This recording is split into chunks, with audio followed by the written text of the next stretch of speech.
Ma belle-mère a mis quelque chose dans ma boisson. Pendant le dîner de famille, j'ai échangé les verres avec son mari et ensuite. Ma belle-mère a versé quelque chose de bizarre dans mon verre, persuadée que je ne la regardais pas. Avec un sourire parfaitement maîtrisé, elle a lancé un cocktail spécial pour mon gendre préféré. Je l'ai remercié poliment, puis j'ai profité d'un moment d'inattention pour échanger discrètement mon verre avec celui de son mari, qui ne ratait jamais une occasion de critiquer mon métier. 45 minutes plus tard, je me retrouvais à me présenter mentalement. Je m'appelle Lucas Moreau, j'ai 32 ans et je suis photographe indépendant à Asheville, en Caroline du Nord. J'ai construit mon activité à la force du poignet, sans aide, sans réseau, simplement avec du travail et de la passion. Je fais un peu de tout, des mariages, des reportages animaliers, des commandes pour des magazines, bref, tout ce qui peut payer les factures quand on a du talent. Et du talent, j'en ai. Pourtant, pour mes beaux-parents, surtout Monique, ce n'était jamais suffisant. À chaque repas, Bertrand me lançait son sempiternel « Alors, ton petit hobby de photographe, ça avance », sans même essayer de masquer le dédain dans sa voix. Cet homme, banquier d'investissement, jugeait la réussite à coups de mètres carrés et d'options d'achat d'actions. Les dîners du dimanche chez eux suivaient toujours le même scénario. Monique restait accrochée à sa fille tandis que Bertrand me passait un interrogatoire sur mes revenus. Sous la table, Camille me pressait la main, comme si elle essayait de s'excuser en silence pour le comportement de sa famille. Cette semaine-là, j'avais passé des jours entiers dans le Montana, à marcher dans la neige jusqu'aux genoux pour photographier des bisons pour National Geographic. J'étais rincé. Mais Camille avait insisté, impossible, selon elle, de manquer l'anniversaire de sa mère. Promis, on ne reste que quelques heures, m'avait-elle assuré. J'aurais dû écouter ce pincement dans mon ventre quand Monique m'a coincé dans la cuisine. La façon dont ses yeux ont balayé les environs avant qu'elle ne me tende le verre aurait dû me mettre la puce à l'oreille. Ses doigts tremblaient légèrement lorsqu'elle m'a dit « Je l'ai préparé spécialement pour toi ». Je sentais bien qu'un truc clochait, sans avoir la moindre idée de ce qui m'attendait encore. Camille et moi nous étions rencontrés 6 ans plus tôt, lors d'une expo où quelques-uns de mes clichés étaient présentés. Elle terminait un master en sciences environnementales, et moi, j'essayais tout juste de faire connaître mon travail. On s'est immédiatement entendu. Elle comprenait ma manière de voir le monde à travers un objectif, et j'admirais sa volonté de préserver la planète. Avec ses parents, en revanche, c'était une autre histoire. Dès le départ, Bertrand m'avait fait comprendre qu'il espérait quelqu'un, disons, plus conforme à ses standards.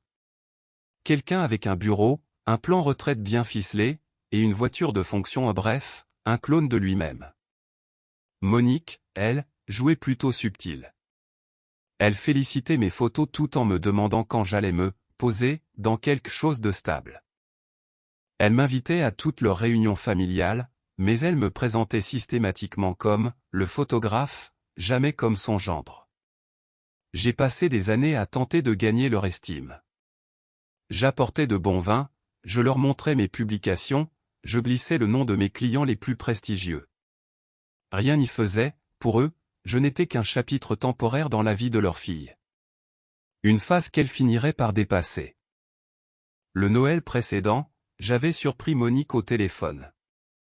Camille aurait pu épouser Adrien, tu sais ? Le chirurgien orthopédique, avec la belle fortune familiale. Mais elle a choisi le créatif. Le silence qu'elle avait marqué avant, créatif, le transformait presque en diagnostic. Bertrand, lui, ne tournait jamais autour du pot. Le jour où Camille et moi avons annoncé que nous essayions d'avoir un enfant, il m'a pris à part pour me glisser. Les gosses, ça coûte cher, mon garçon. Peut-être pense à trouver un vrai boulot avant d'en mettre un en route. Je n'ai jamais rapporté tout ça à Camille. Elle aimait ses parents malgré leur maladresse, et je ne voulais pas qu'elle se retrouve prise entre deux feux. Alors je me contentais de sourire.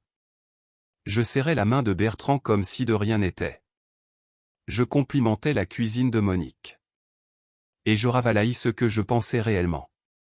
Pourtant, certains signes auraient dû me mettre la puce à l'oreille. Monique appelait systématiquement Camille à l'aide en cuisine dès que je mentionnais un projet réussi. Elle oubliait régulièrement de me faire figurer sur les photos de famille. Et Bertrand, un soir, avait suggéré à Camille de consulter un thérapeute pour ses décisions impulsives, tout en plantant son regard dans le mien. J'ai préféré ignorer ces avertissements, convaincu que le temps ferait son œuvre. Je me trompais lourdement. Le soir de l'anniversaire de Monique, je revenais tout juste du Montana, encore frigorifié par le vent, le visage rougi par le froid, la carte mémoire pleine d'images qui allaient largement payer notre prochaine échéance d'hypothèque. J'étais vidé, mais j'ai quand même sauté sous la douche, enfilé une chemise correcte et conduit jusqu'à leur grande maison de style colonial, dans un des quartiers les plus chers de la ville. Le repas avait commencé comme d'habitude. Bertrand parlait fièrement d'une affaire récente. Monique chipotait sur la disposition de la table. Simon, le frère de Camille, et sa femme Clara faisaient la conversation par politesse. Moi, je sirotais ma bière en comptant mentalement les minutes avant de pouvoir m'éclipser. Après le plat principal, Monique a annoncé qu'elle avait préparé sa fameuse sangria pour accompagner le dessert. Elle est partie à la cuisine et j'ai proposé de l'aider à apporter les verres. Et c'est là que je l'ai vue. 2 verres, mis à part des autres. Lorsque je suis entré, elle a versé rapidement quelque chose provenant d'une petite fiole dans l'un d'eux. Ce n'était ni une épice ni un parfum. C'était un liquide clair, sans odeur, et elle a rangé la fiole dès qu'elle a entendu mes pas. « Oh, Lucas, laisse, je m'en occupe », a-t-elle lancé d'une voix beaucoup trop enjouée.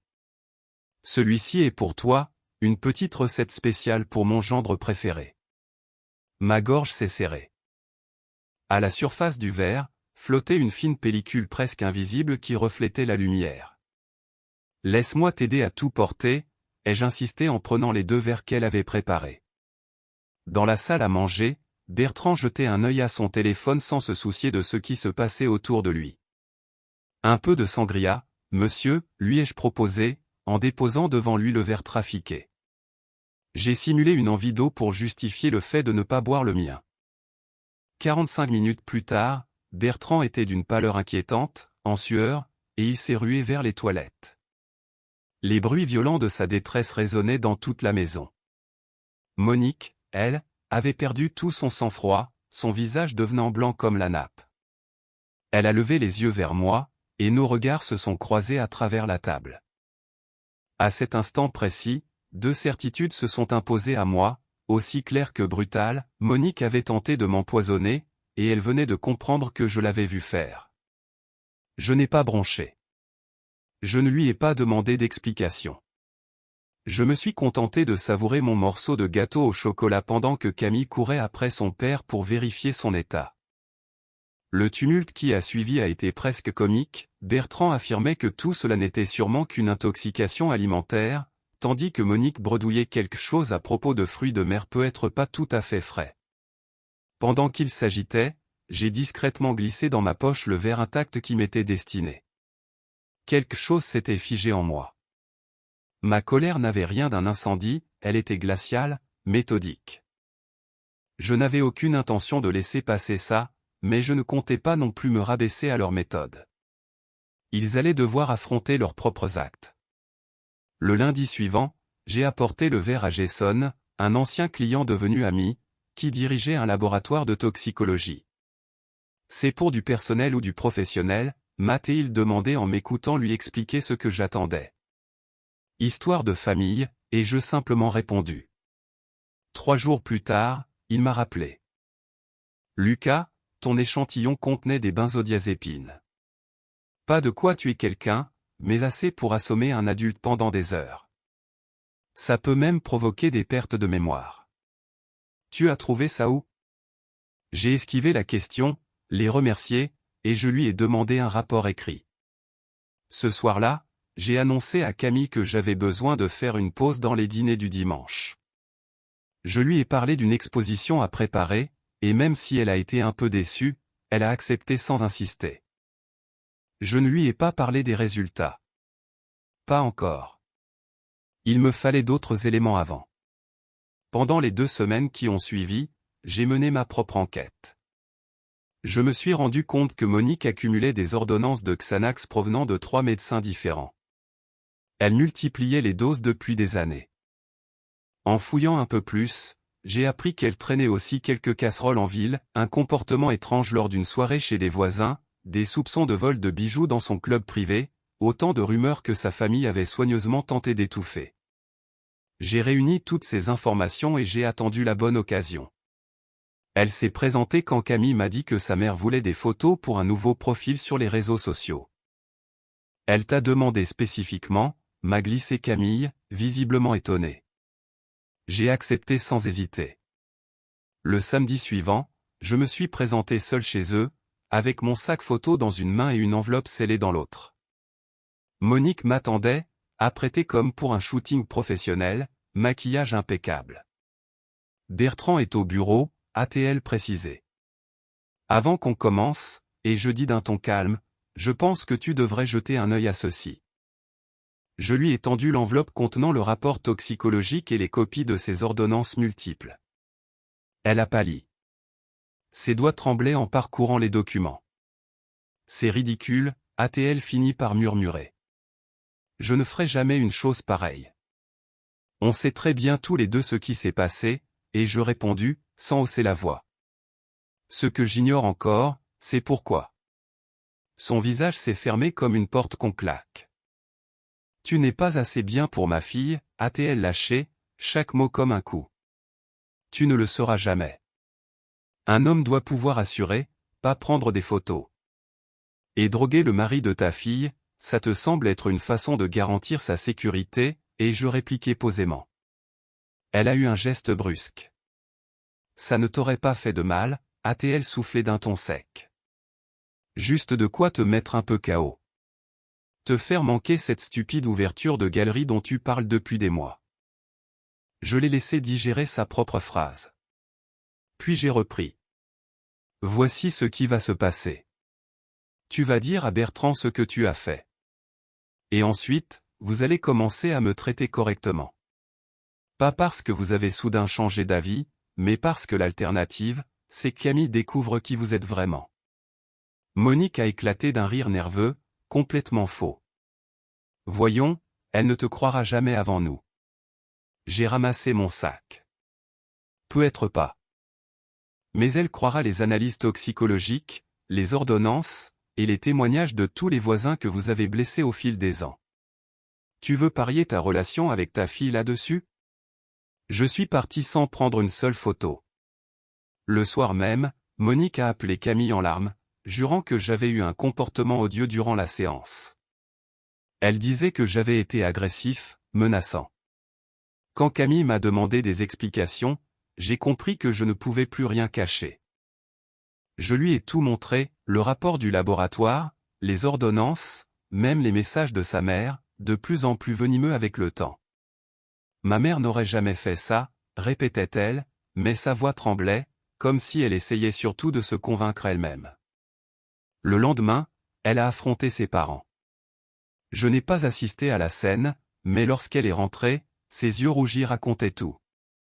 Mon père dit que c'est un malentendu, a-t-elle soufflé. Que tu essaies de nous monter les uns contre les autres parce que tu doutes de ta carrière. Je me suis contenté de hocher la tête. Je m'y attendais. Et toi, qu'est-ce que tu en penses, ai-je demandé. Elle n'a rien répondu. Elle s'est couchée, dos tourné.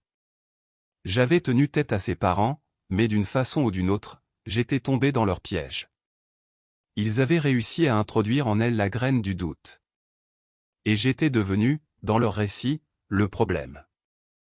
Pendant 2 semaines, Camille m'a à peine adressé la parole. Elle passait voir ses parents seuls, et elle revenait les yeux gonflés, de nouveaux soupçons dans le regard. Je me suis enterré dans mon travail, passant mes journées dans mon studio à attendre que l'orage se dissipe. Puis un colis est arrivé. Pas d'adresse d'expéditeur, seulement mon nom griffonné à la hâte sur le carton. À l'intérieur, une clé USB et une courte note. Tu devrais voir ça. V. Clara, la femme de Simon. La clé contenait des vidéos issues de leur système de surveillance. Les eurodatages confirmaient que tout remontait à la nuit du dîner. On y voyait Monique dans la cuisine, versant clairement quelque chose dans un verre. Puis on me voyait entrer, prendre les verres. Puis Bertrand buvant celui qui avait été trafiqué. Mais il y avait encore d'autres séquences, enregistrées après notre départ. Monique hurlait sur Bertrand, l'accusant d'avoir bu dans le mauvais verre. Bertrand, en retour, levait la voix à son tour. « Ce n'est pas la première fois que tu fais une chose pareille, » s'exclama-t-il. J'ai regardé ces séquences plusieurs fois, essayant de comprendre ce que je voyais. Ce n'était pas seulement la confirmation de l'acte de Monique, c'était la preuve d'un schéma, la preuve que Bertrand était pleinement complice. Le fichier suivant remontait à 2 jours après le dîner. On voyait Monique et Bertrand dans leur salon, parler de moi. « Il sait ce que tu as fait, tu. » commençait Bertrand. « Et alors » répliquait Monique, froide. Sa parole contre la mienne. Allen ne choisira jamais contre sa famille. Et si elle le fait, ce n'est pas la fille que j'ai élevée, ajouta-t-elle, implacable.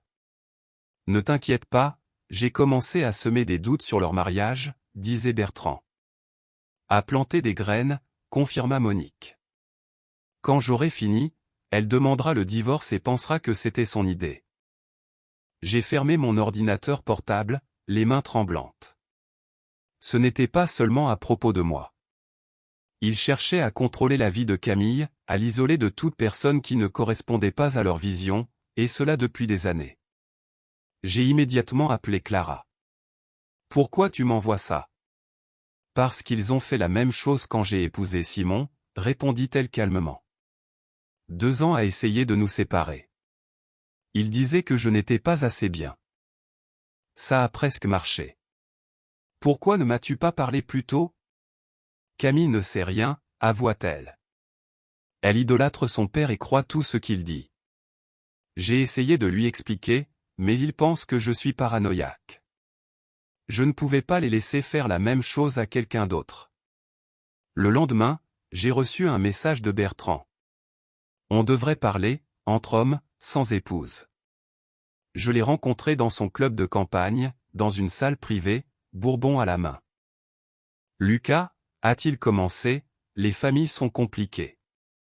Ma femme peut être difficile, protectrice, mais elle a de bonnes intentions. Droguer quelqu'un fait partie de ses bonnes intentions, ai-je demandé, sec. Il a balayé l'air d'un geste dédaigneux. C'est un malentendu. Monique prend des médicaments pour l'anxiété. Elle a dû confondre les verres. J'ai les images de surveillance, Bertrand. Son visage a changé en une expression froide et calculatrice. Que veux-tu ? De l'argent ? Non. Arrêtez juste d'essayer de me convaincre que Camille ne mérite pas mieux. Arrêtez d'interférer dans notre mariage. Bertrand s'est penché vers moi. Tu crois que c'est la première fois que nous faisons face à quelqu'un comme toi ? Des gens qui veulent profiter de notre famille. Il a ri, sec. Camille reviendra toujours à la maison. Demande-lui à propos de Adrien, son fiancé avant toi. J'ai senti un frisson glacé me parcourir. De quoi parles-tu ? Ai-je demandé. Elle était fiancée à quelqu'un d'autre avant toi. Oui. Un type bien, médecin. Mais nous n'aimions pas ses origines. Il nous a fallu 6 mois pour la convaincre qu'il n'était pas fait pour elle. Elle a rompu et est revenue pleurer à la maison, vers son père. Il a souri, satisfait. L'histoire se répète, mon garçon. J'ai contacté Bethany à propos de Adrien. Oh mon Dieu! A-t-elle murmuré. Terrible. Il était parfait pour elle, mais ses parents l'avaient convaincu qu'il la trompait. Ils avaient même fabriqué de fausses preuves. Le schéma devenait clair, ce n'était pas seulement contre moi. Il s'agissait d'un contrôle total sur la vie de leur fille, un mécanisme qu'ils avaient utilisé auparavant. Je n'ai pas confronté Camille immédiatement. J'ai commencé à rassembler toutes les preuves possibles.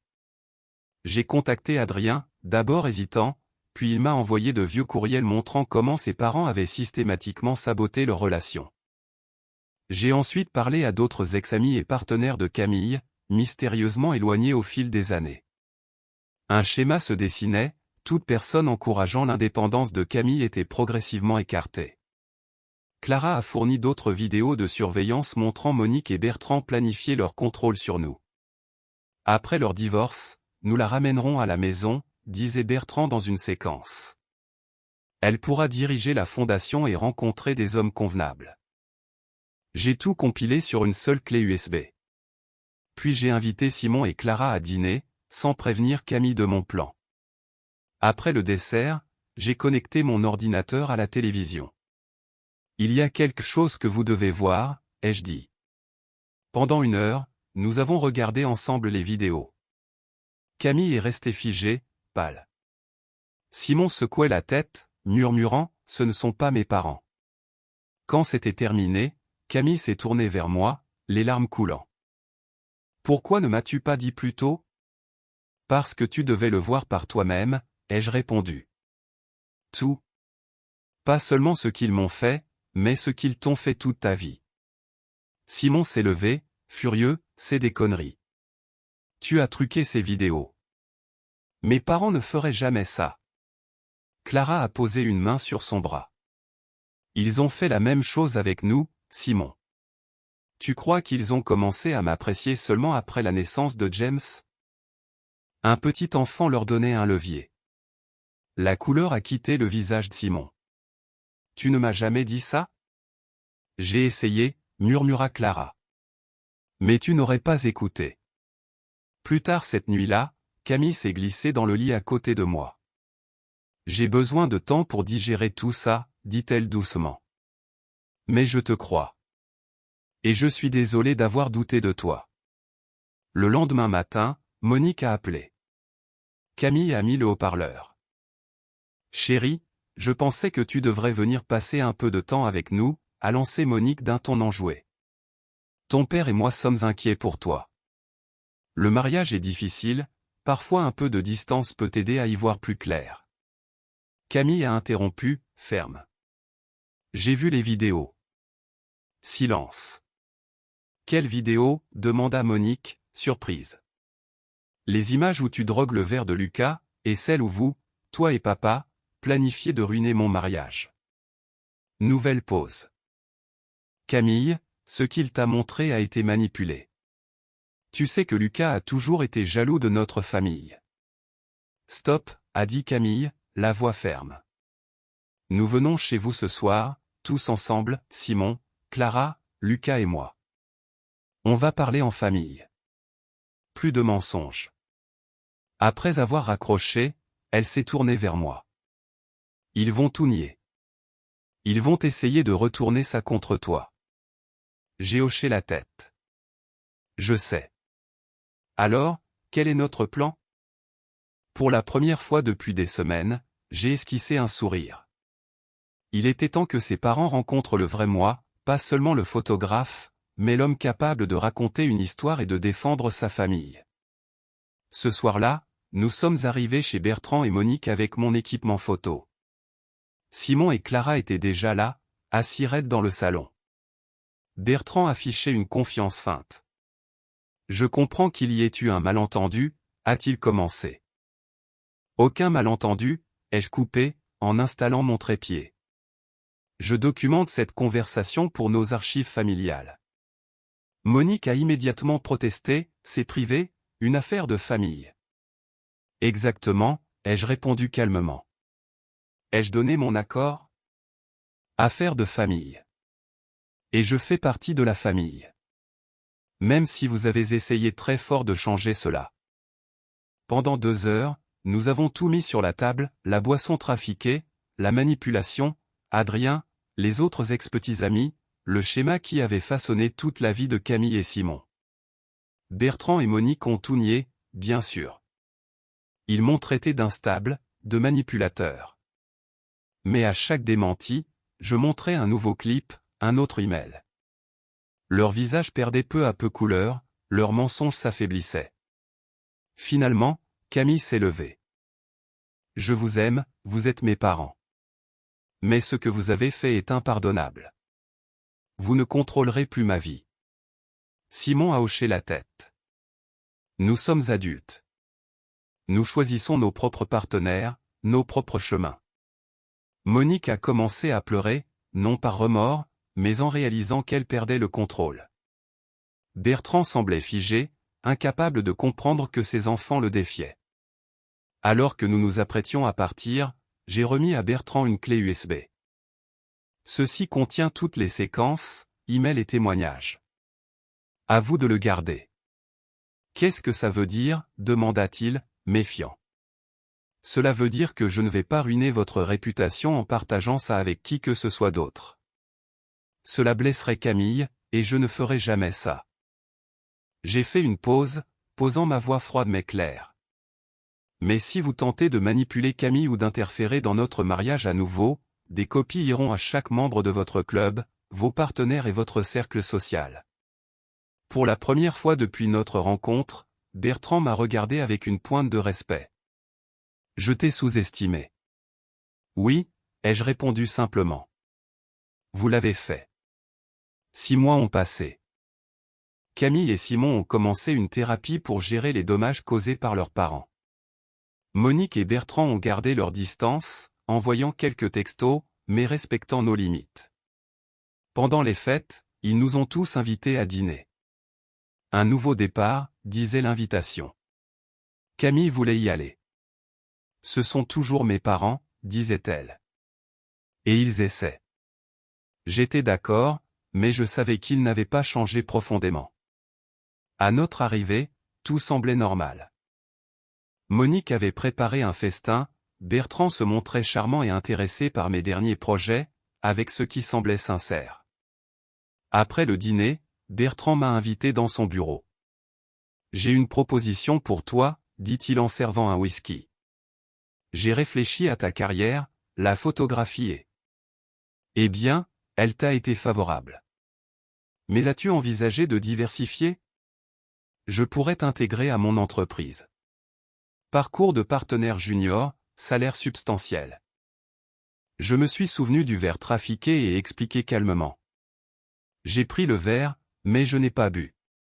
Pourquoi ? Tu es de la famille, répondis-je.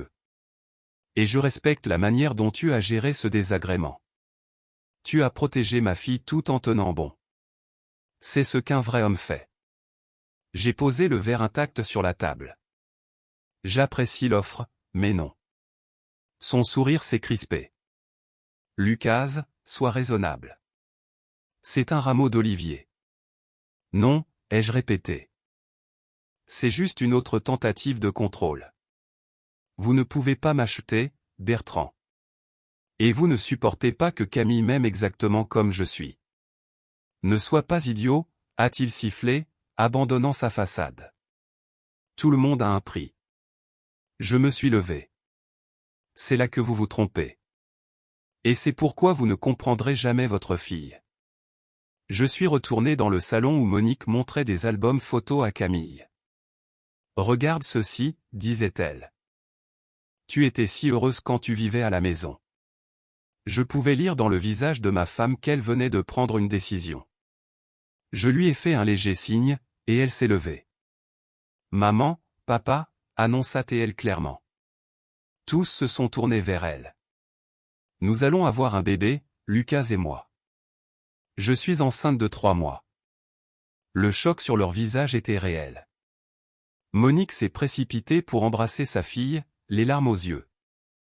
Bertrand s'est avancé plus lentement, regardant alternativement Camille et moi.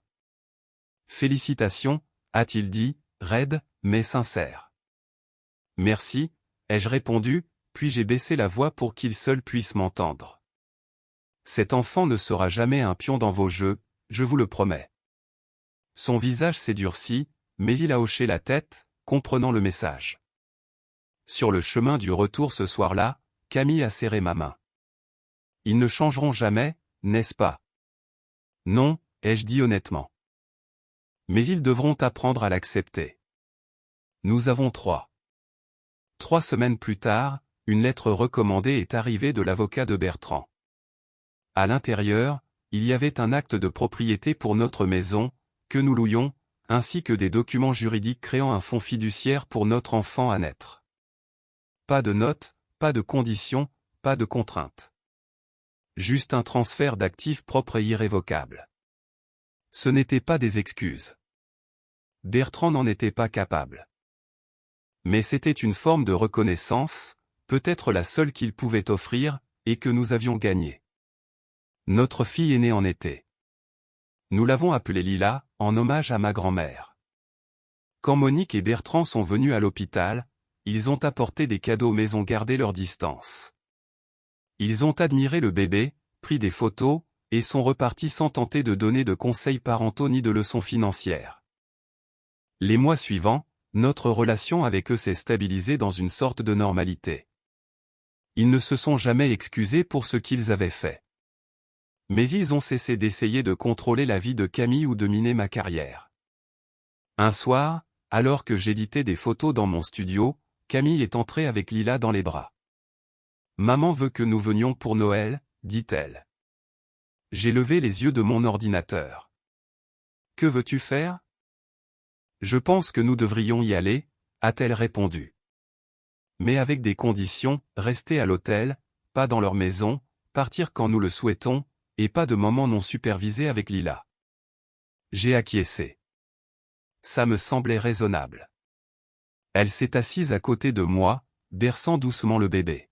« Tu sais, » murmura-t-elle, « je pensais autrefois que réussir signifiait rendre mes parents heureux, obtenir leur approbation, répondre à leurs attentes. » Elle a regardé notre fille, puis moi. « Maintenant ? Maintenant, je sais que le vrai succès, c'est faire des choix dont je peux être fier et soutenir les personnes que j'aime. » 2 semaines avant Noël, une grande enveloppe est arrivée de Bertrand. À l'intérieur se trouvait une brochure brillante pour le rapport annuel de son entreprise, avec mes photographies en bonne place, paysages, portraits, images architecturales. Une brève note accompagnait le tout, j'ai engagé le meilleur photographe que je connaisse. J'ai pensé que tu voudrais un exemplaire. Ce n'était pas un pardon, ni une réconciliation. C'était autre chose, du respect, peut-être. La reconnaissance que j'avais réussi selon mes propres termes, pas les siens. Je n'ai pas appelé pour le remercier. Nous savions tous les deux qu'il ne s'agissait pas de gratitude, mais de reconnaître de nouvelles limites et une nouvelle réalité. Ce printemps-là, j'ai ouvert ma propre galerie dans le centre-ville d'Asheville. Lors de l'inauguration, Camille était à mes côtés, Lila sur sa hanche. Mes parents étaient venus depuis l'Oregon. Des amis et clients remplissaient l'espace, admirant les images que j'avais capturées au fil des ans. Bertrand et Monique sont également venus, vers la fin de la soirée. Ils ne sont pas restés longtemps. Monique a tenu Lila un instant sous le regard attentif de Camille. Bertrand m'a serré la main, hochant la tête devant mes photos avec une approbation sincère, puis est parti sans tenter de me donner la moindre leçon sur mon travail. Alors que nous fermions la galerie ce soir-là, Camille m'a demandé. « Penses-tu qu'ils ont changé ?» J'ai réfléchi un instant. « Non », ai-je finalement dit. « Mais ils ont accepté qu'ils ne peuvent pas nous changer, et parfois, ça suffit. » Assis dans notre Porsche, regardant les étoiles apparaître au-dessus des montagnes, Lila endormie dans son berceau à l'étage, j'ai eu une révélation que je n'avais jamais vraiment formulée auparavant. Je n'avais pas gagné en jouant le jeu de Bertrand et Monique. J'avais gagné en refusant d'y jouer. En tenant bon, en protégeant ce qui comptait et en construisant ma vie selon ma propre définition du succès. Pas avec des stratagèmes ou de la manipulation, mais avec honnêteté et persévérance silencieuse. Au final, c'était la revanche la plus satisfaisante de toutes, vivre bien, selon mes propres termes, avec la famille que j'aimais à mes côtés.